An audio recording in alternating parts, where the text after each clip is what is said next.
Okay, నమస్తే తెలంగాణకు సంబంధించిన కొన్ని హెడ్లైన్స్ అనేది చూద్దాం. ఇక కోటి మహిళా యూనివర్సిటీకి ఐలమ్మ పేరు, ఐలమ్మ వర్ధంతిలో సభలో రేవంత్ రెడ్డి ప్రకటన. ఇక బీసీ కమిషనర్ సభ్యురాలుగా ఐలమ్మ మనవరాలు అన్నట్టు ఒక హెడ్లైన్స్ అనేది చూస్తున్నాం. ఇక నటేశ్వర వర్మ ఇక లేరు. తెలుగు సంస్కృతంలో 60 పైగా గ్రంథాలు రచించిన విశిష్ట కవి నీరుడు దాశరాథి అవార్డుతో సత్కరించిన కేసీఆర్ సర్కార్. ఇక నేడు బోయిన్పల్లి శ్మశాన వాటికలు అంత్యక్రియలు అన్నట్టు ఒక హెడ్లైన్స్ అనేది చూస్తున్నాం.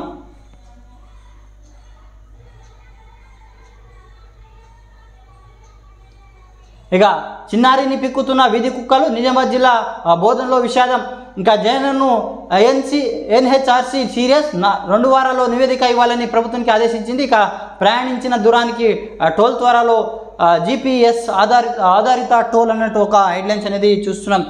ఇక 3 నెలల్లో కులగణన, సామాజిక ఆర్థిక రాజకీయ వెనుకబాటుతనంపై సమగ్ర సర్వే చేయాలి, పూర్తి చేసి మాకు నివేదిక ఇవ్వండి రాష్ట్ర ప్రభుత్వానికి హైకోర్టు ఆదేశం.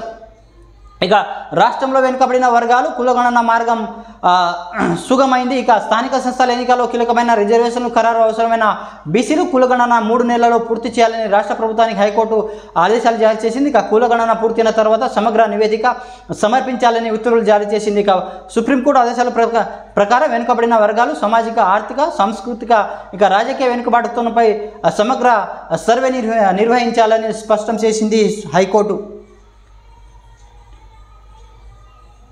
ఇక సుప్రీంకోర్టు మార్గదర్శకాలు అమలు చేయాలి, రాష్ట్ర యూనిట్గా కాకుండా స్థానిక సంస్థల యూనిట్గా కులగణన నిర్వహించాలి. ఇదే సుప్రీంకోర్టు తీర్పులో అంతరార్థం అన్నట్టు ఒక హెడ్లైన్స్ అనేది చూస్తున్నాం.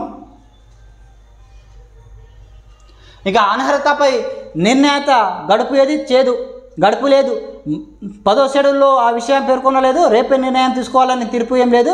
రూల్ ప్రకారమే PSC చైర్మన్ ఎన్నిక. ఇక హైకోర్టు తీర్పు సమీక్షిస్తున్నామంటూ శ్రీధర్ బాబు వెల్లడించడం జరిగింది. ఇక రుణమాఫీ చేయలేదని నిర్బంధం చందుపట్ల PSCS పాలక వర్గం సిబ్బంది గదిలో బంధించిన బాధిత రైతులు అన్నట్టు ఒక హెడ్లైన్స్ అనేది చూస్తున్నాం. ఇంకా చాలా బెంచ్లు ఉన్నాయి. హైకోర్టు తీర్పు న్యాయ నిపుణులే చర్చిస్తాం. ఉప ఎన్నికలు వస్తాయో లేదో కడియం శ్రీహరి. ఇక చిన్నారుల పుస్తకంపై బుల్డోజర్, సున్నం చెరువులో కూల్చివేతలు హైడ్రా చూస్తాం. ఇక బుక్స్ తీసుకునే సమయం కూడా ఇవ్వకుండా కూల్చివేతలు, విసిరేసిన పుస్తకాలు ఏరుకున్న చిన్నారులు, పసి హృదయాన్ని గాయపరిచిన సీఎంకు మానవ లేదు, చిన్నారులపైన సీఎం ప్రతాపమా అంటూ KTR వ్యాఖ్యానించడం జరిగింది. ఇక గాంధీ మరి ఇదేంది, కాంగ్రెస్లో చేరినట్టు X ద్వారా స్వయంగా వెల్లడి.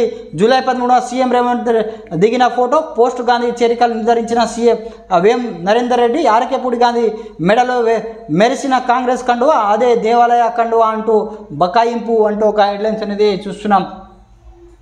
ఇక అప్పుల్లో జూలై రికార్డ్, ఒక్కో నెలలో ఏకంగా 10,392 కోట్లు భారం. 10 ఏళ్లుగా తెలంగాణ చరిత్రలో ఇదే అత్యధికం. ఆదాయానికన్నా అప్పు 141 కోట్లు ఎక్కువ.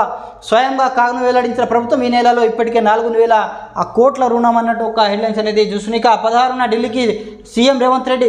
సీఎం హోదాలో 21వ మంత్రివర్గ విస్తరణ, ఫిరాయింపు, ఎమ్మెల్యేపై అంశాలపై చర్చించే అవకాశం అన్నట్టు ఒక హెడ్లైన్స్ అనేది చూస్తున్నాం. ఇక వాల్మీకి స్కామ్, నాగేంద్రుడే మాస్టర్ మైండ్. కర్ణాటక మాజీ మంత్రి కాంగ్రెస్ నేతపై ఈడీ ఛార్జిషీట్. పక్కదారి పట్టిన 21 కోట్లు లోక్సభ ఎన్నికల్లో వినియోగం. హైదరాబాద్కు చెందిన సత్యనారాయణ వర్మ కీరోల్. తెలంగాణ కాంగ్రెస్ నేతలు ఆయనకు సన్నిహిత్యం. క్లీన్ చిట్ను తప్పుపట్టిన దర్యాప్తు సంస్థ అంటూ ఒక హెడ్లైన్స్ అనేది చూస్తున్నాం. ఇది నమస్తే తెలంగాణకు సంబంధించిన కొన్ని హెడ్లైన్స్ అనేది చూసినాం. Please subscribe, like, comment and share my channel. Thanks for watching RM news.